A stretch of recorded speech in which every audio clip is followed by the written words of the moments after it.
G'day guys, hope you guys are having a great day so far. Welcome to my Valtan strategy guide, Gate 2. Now, with Gate 2, what you want to have before we go on, this is actually very, very important. Okay, before we go on, you want to have potions, time stop, dark grenade, and either a destruction bomb or a corrosive bomb. If you're the raid leader, generally you have a corrosive bomb. Everyone else should have destruction bombs. Valtan has 2 armor plates on him that you need to break before you go to the next phase, okay? And you break it by running him into walls, okay? That's pretty much it. So we'll go through the basic mechanics here for the first phase. So the first phase, all you're trying to do is break off Valtan's armor, and that's pretty much it. That's what you're trying to do, just break off his armor. DPS is not a priority here, okay? Don't focus too much on DPS. Make sure his armor is broken before you get him to 130 bars. At 130 bars, he does a attempted one-shot mechanic, which you need to either have Balfour or have Nahun's energy. And most likely, you want to have Nahun's energy. Now, you want to dodge out of that, the third charge, and just drop your destruction bombs and abilities to make sure you break off his armor. It is very, very important to break off his armor. As you can see here, he gets staggered and a part of his armor breaks. Now, generally, he can either jump up or do another charge mechanic afterwards as well. If he does another charge mechanic, just basically run to the next wall and just basically destroy more armor for the next one. He only charges a total of 5 times. After his 5th charge, just reset the raid, generally. Now, here as well, he can destroy the arena as well, which reduces the amount of things you can charge him into. Be aware that he'll jump up to do axes after every time he loses his armor and does a combo. And what you need to do with these axes is just run around in a little circle so you don't hit anyone else and hit yourselves, and just get to the edges of the room. The reason why you want to kite him to that top right area is that it frees up the entire upper half, which allows you to essentially have more safe zones for people to go into for the axes. Now, for the destruction here, once you destroy 2 pieces of armor, you got him to 125 HP, he will do his finisher move, okay? So you need to get to Balfour. A lot of people Balfour here, so people don't die. So when he does that, when he does the 1 slash and then holds his axe up, you need to have Balfour already. Now, the last attack will kill anyone who is not either Balfour or has a blue orb. That's pretty much it. So make sure you either get the blue orb or have Balfour. Now, he will do an axe mechanic, again, once you've dodged his desperate attack, and also make sure you get to the edges of the arena. If you do get caught in the middle, just time stop. It basically reduces damage to nil. And you want to time stop as the red bar gets to the edge, because you'll be safe regardless. He basically takes a second delay before damage actually occurs. Now, next up's the arena. So here's the 1 and 2 attack, where he goes 1, 2, 1, and does a big attack on 1. Basically, what you want to do, you want to see where his 2 is going to be, and then head there instead. Now, he does a whirlwind as well. He also does a charge mechanic. This charge mechanic can be countered. So you can see how he countered him right away. So you can counter him while he's doing that mechanic. Now he does 1 and 2 again. Now with 1 and 2, as you can see here, I'm already going to the back of 2. Because basically, if you go to 1 again, you're going to have to move again when he comes back a second time. Now, this mechanic is that he basically throws his axe in the air, does a little punch on the ground. And then he spawns 4 crystals and jumps up. Basically, one person will be focused on a red beam. They need to make sure that red beam is not going to a crystal where someone's already hiding, and they want to dodge the red beam themselves, even if they get hit by the yellow mechanic. If you're on the yellow stuff on the ground, you will be blown off the arena if the arena has been blown up, which it hasn't. As you can see here, it's still got a wall there. But in this phase, generally the yellow finger, you do a bit of damage to yourself, okay? You take like 20k damage. At 90 bars, he'll break off the arena, as you see here, and he'll do a whirlwind, where he whirlwinds back to the party, and then he'll spawn 4 crystals, and then spawn the red zone as well. Actually, spawn 4 crystals, just hide behind the pillars to make sure you don't get blown off, and then he'll focus on one person with the red laser. Now, this instance, I believe he is focusing me. You want to try to get 2 of the pillars in at once, and every time when the pillars blow up, the other set of pillars will blow up shortly afterwards, as you can see here as well. Now, at 64 bars, you want to stack up together and dodge out immediately, because he'll drop a void zone before you. And then he'll go into a counter charge as well. This boss is being killed very quickly, so we're skipping a lot of mechanics as well that could happen, so we'll go through it afterwards. So you need to do a counter here, and basically, at the next set of bars, which is 30 bars, he will break another set of the arena as well. So this mechanic is the orb, so he spawns 4 orbs across the corner of the arena, which pulsate as well. You need to make sure, and also he does a counter as well during this, you need to make sure you soak all 4 of these orbs, okay?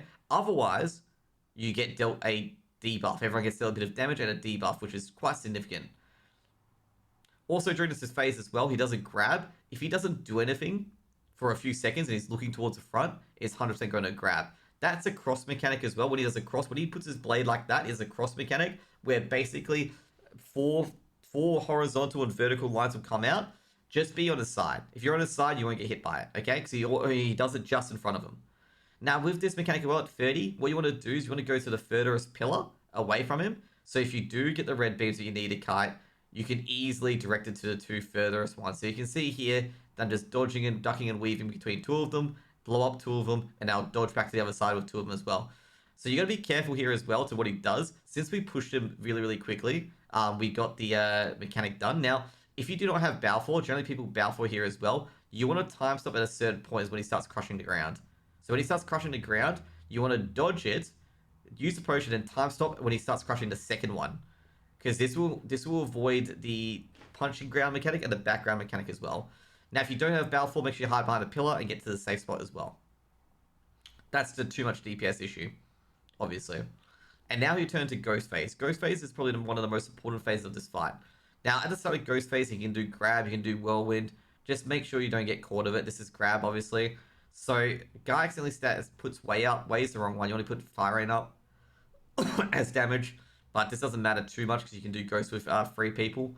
So, certain mechanics, he'll spawn a clone, and you need to counter that clone. When you counter that clone, you basically get a debuff, which you can remove one of his armor pieces. In normal, he gets 4x armor pieces. In hard, he gets 6. So when he does cross or anything like that, you can basically, you have to counterattack a clone. So you can see here, anytime he does an ability that he doesn't target the clone area, you can do it immediately. Now, this is the counter mechanic. You want to get to his hands. Just get to his hands. That's how you get away from the counter mechanics. Just get into his hands. And do not attack during counter mechanic. If you attack during counter attack and you deal enough damage, he'll break out of it and kill everyone. Okay? So don't do that, okay? Don't do that at all. So when he does 1 and 2, you'll also spawn a clone. So just make sure you can get to it. In this instance, I can't get to it at all because I'm on the other side. Now, he also does this mechanic as well, the slash and the bash on the ground. Just be aware that he does not move from the center. So you do have a lot of time to move over. Now, this is grab.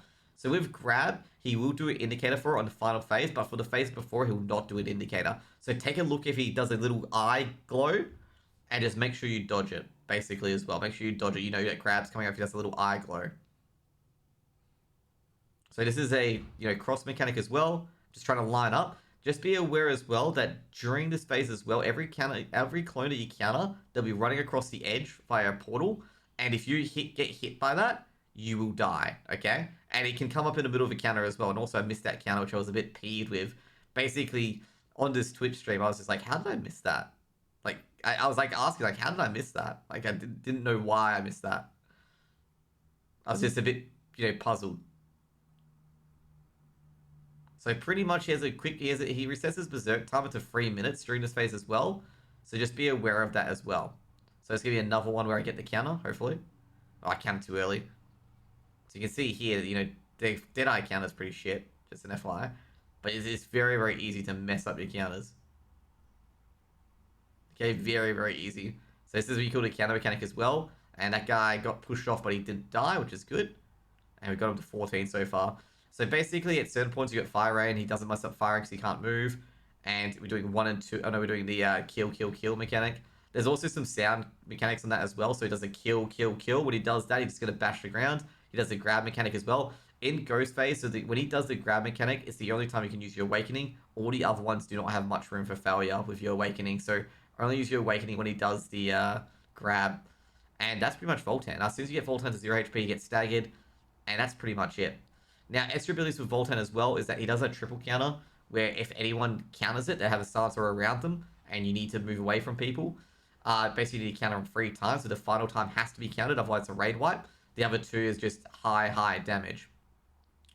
Now, with that mechanic as well, what generally people do is that they move clockwise, so basically have one person go in there, counter, move clockwise and move out, have another person come in anti-clockwise, or from the other side, move it, move out, and have a merry-go-round like that. And that's pretty much how they deal with it. So to make sure they don't silence anyone and make sure everyone gets the counter.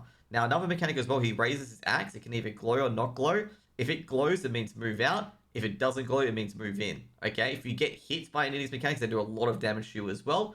And also, after he slams the axe on the ground, he puts a void zone under you, which means that as soon as you get to, let's just say, for example, it's not glowing, so it's inside. So it's inside. You need to dodge back outside immediately because you just spawn a void zone under yourself, okay? Now, there's a few other mechanics as well with kill, kill, kill, where he dashes the thing in the ground. The last one will spawn a hexagon of void zones that you need to dodge. Just be aware of that as well. The charge mechanic as well, the normal charge mechanic, you can counter. With the orb mechanic as well, it can happen on any platform. So it can happen on the before the second platform break and before the first platform break. So be aware of that. It can happen at any time during those waves as well. And I'm very sure that I think I've gone through all the Valtan abilities basically as well. He can grab in first and second phase, so be aware of that as well and put yourself in a real awkward situation. And I'm trying to think what else. He does another attack as well. This is a very rare attack where he'll swing once, do a Kono attack, and then attack again. Just make sure you dodge that. Also, as well, sometimes when he jumps across the stage and does a jumping dodge, a jumping cross, where he jumps and does a cross, he'll whirlwind back to where he came from. Be aware of that as well. That he will randomly jump out. Just make sure you're never in his path of where you used to be. So let's just say he jumped out from the center of the room to the top left. You do not want to be between the top left and the center because he may whirlwind back at you and hit you. So just be aware of that as well. But pretty much that's Valtan. Valtan's a very individual responsibility fight and very, very easy to do as well. Okay? Very, very easy to do. Hope you guys have a great day. And with the side rule usage as well, Bow 4 for the first phase, Bow 4 before Desperate Attack, Fire Rain for DPS and Ghost phase. That's pretty much it. See you later, guys.